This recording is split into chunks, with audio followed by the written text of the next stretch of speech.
সূরাতুল ফাতিহা হলো পুরো কোরআনের সারনির্যাস।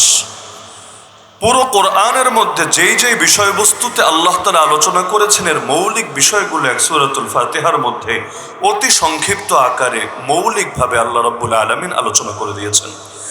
সূরাতুল ফাতিহার মধ্যে আমরা একাংশ পড়ি, আল্লাহ তাআলা আর একাংশ জবাব দেন আমাদের পড়ার প্রতিক্রিয়া হিসাবে।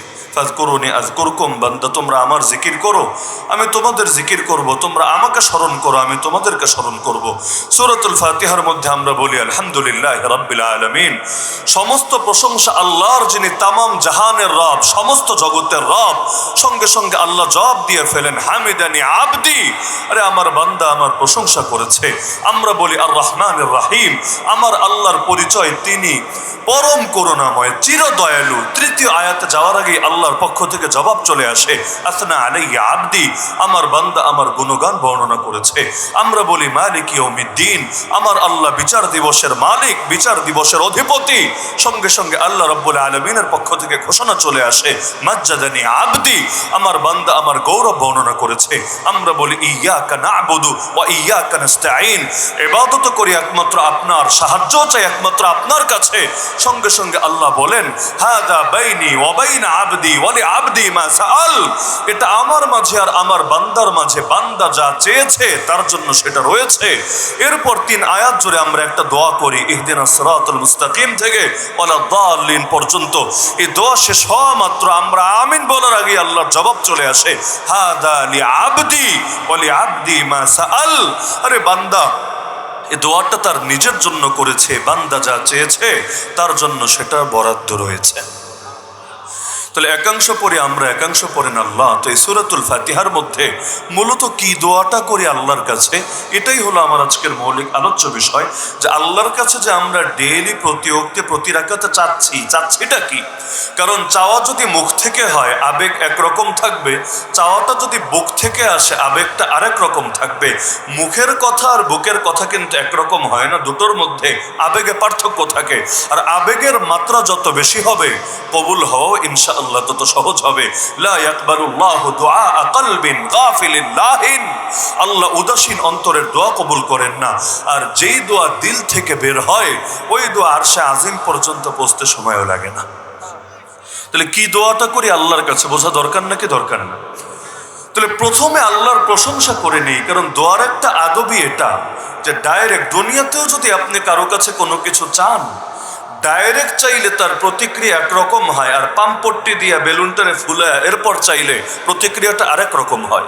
আজকেও আসনে বাসায় গেলেন, গিয়ে দেখলেন যে গিন্নি নতুন সাজে সেজেছে, যেন ঘরে নতুন বাসর লেগেছে। আবার রান্নাবান্না এমন হয়েছে মনে হচ্ছে আজকে যেন অলিমার দিন বাসায় শুরু হয়েছে। এরপর আপনাকে বেড়ে সুন্দর মতো মেহমানদারি করলে আপনি তো বুঝতে পারছেন না কাহিনীটা কি। আমি ওয়াজে গেলাম চানখার মোড়ে, এজন্য কি আমার কপাল খুলে গেল, না কাহিনী কি, আমার এত কদর কেন, এত মেহমানদারি কেন?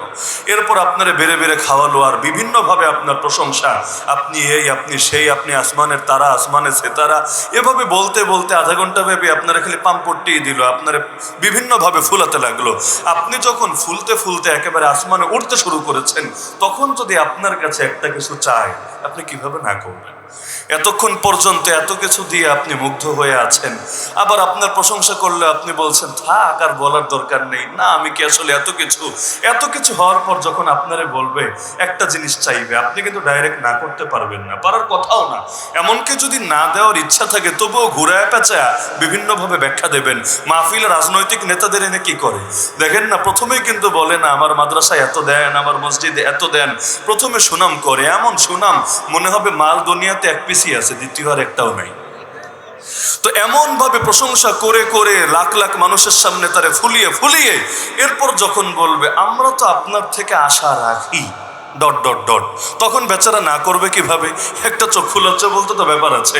যদি নাও দেয় বলবে না ঠিক আছে হুজুর এত কিছু বলার দরকার নেই, আমি এত কিছুর যোগ্য না, ঠিক আছে আমি ওয়াদা দিলাম 10 লাখ দিব, 5 লাখ দিব, 2 লাখ দিব। তাহলে আল্লাহর ক্ষেত্রে, মানুষের ক্ষেত্রে যখন আমরা এভাবে করে নেই, তা আল্লাহর কাছেও যখন দোয়া করব প্রতিটা ক্ষেত্রে চেষ্টা করবেন দোয়াটা ডাইরেক্ট শুরু না করে আগে আল্লাহর প্রশংসা করবেন, এরপর নবীজির শানে দুরূদ পড়বেন, তারপর আপনার কি চাওয়ার আছে সেটা চাইবেন, অবশেষে আবার আল্লাহ আল্লাহর নাম নিয়ে পারলে নবীর শানে দুরূদ পড়ে এরপর আপনারা দোয়াটা শেষ করবেন। জানাজার নামাজেও কিন্তু আমরা এই সিরিয়াল রক্ষা করি, আল্লাহু আকবার সানা, আল্লাহর প্রশংসা, আল্লাহু আকবার দুরূদ শরীফ নবীর শানে, এরপর আল্লাহু আকবার, তারপর গিয়ে দোয়া আল্লাহুম্মা গফির লিহাইয়িনা ওয়া মাইয়িতিনা ওয়া শাহিদিনা ওয়া গায়িবিনা। এই বিশাল দোয়া করি, কিন্তু এর আগে প্রথমে আল্লাহর প্রশংসা করেছি, এরপর নবীর শানে দুরূদ পড়েছি। নামাজের মধ্যেও এই কাজ করি, আত-তাহিয়াতু লিল্লাহি ওয়াস সালাওয়াতু ওয়াত তাইয়্যিবাত, আল্লাহর প্রশংসা করলাম, এরপর নবীর শানে সালাম দিলাম, দুরূদ পড়লাম, তারপর গিয়ে আমার মূল কথা আল্লাহুম্মা ইন্নী যালামতু নাফসি যুলমান কাসীরা। হে আল্লাহ, নিজের উপর অনেক বেশি জুলুম করে ফেলেছি, আমাদেরকে বানালেন জান্নাতের জন্য, পাপ করে করে নিজেকে জাহান্নামের দিকে ঠেলে দিচ্ছি। ওয়ালা ইয়াগফিরুয যুনুবা ইল্লা আনতা, আপনি ছাড়া কেউ পাপ মাফ করে না, কেউ করতেও পারে না। ফাগফিরলি মাগফিরাতাম মিন ইনদিকা ওয়ারহামনি, আপনার পক্ষ থেকে মাগফিরাত দিয়ে আমাকে ক্ষমা করে দেন, আমার উপর রহম করেন, দয়া করেন। এই যে প্রথমে প্রশংসা করে নিলাম, নবীর শানে দুরূদ পড়লাম, এরপর যদি দোয়াটা দিল থেকে বের করতে পারি, খালি এখান থেকে না, দিল থেকে, ইনশাআল্লাহ বাক্য বলতে দেরি হবে, আল্লাহ মাফ করতে দেরি হবে। أنا عند ظن عبدي بي وأنا معه إذا ذكرني فإن ذكرني في نفسه ذكرته في نفسي وإن ذكرني في ملأ ذكرته في ملأ خير منهم। আল্লাহ নিজে জানিয়ে দিয়েছেন, বান্দা আমার ব্যাপারে যেমন ধারণা পোষণ করে, তার সঙ্গে আমার আচরণও তেমনই হয়ে থাকে। আর যখনই আমাকে স্মরণ করে, আমি থাকি বান্দার সাথে।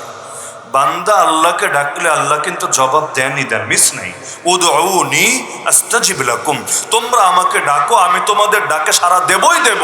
যেহেতু কোরআনের আয়াত, অস্বীকারের সুযোগ নাই। উজিবু দাওয়াতাদ দাঈ ইযা দাআন, দোয়াকারী যখন দোয়া করে আমার কাছে, আমি সঙ্গে সঙ্গে সাড়া দেই তার দোয়াতে।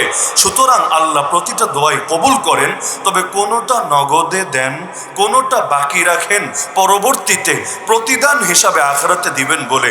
হাসরের ময়দানে বান্দাকে যখন যে দোয়াগুলোর ফল নগদে পায় নাই, এগুলোর বদলে আল্লাহ যখন নেক দিবেন, সওয়াব দিবেন, এত খুশি হবে।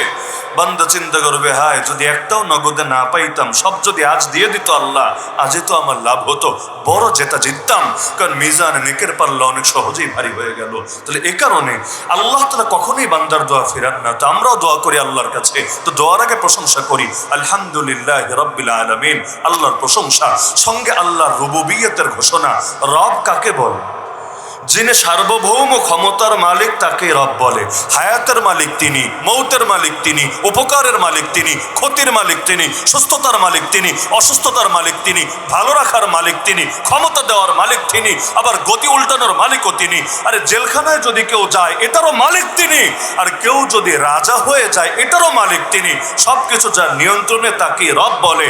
আলহামদুলিল্লাহ রাব্বিল আলামিন, প্রথম আয়াতেই বান্দা আল্লাহর প্রভুত্বের ঘোষণা দেয়, আল্লাহর রুবুবিয়তের ঘোষণা দেয়, আল্লাহর খোদায়ের ঘোষণা দেয়, আল্লাহই যে একমাত্র সার্বভৌম ক্ষমতার মালিক, এর ঘোষণা দেয়। যদিও দুঃখের বিষয়, যেই আয়াত নিয়মিত পড়ি, যেটা দিয়ে নামাজ শুরু করি, কিন্তু স্বাধীনতার 54 বছরে এসেও আজও পর্যন্ত বাংলাদেশে এই আল্লাহ যে রব্বুল আলামিন, তার রুবুবিয়ত, এর স্বীকৃতি আজও দিতে পারে নাই সংবিধানের ভেতরে।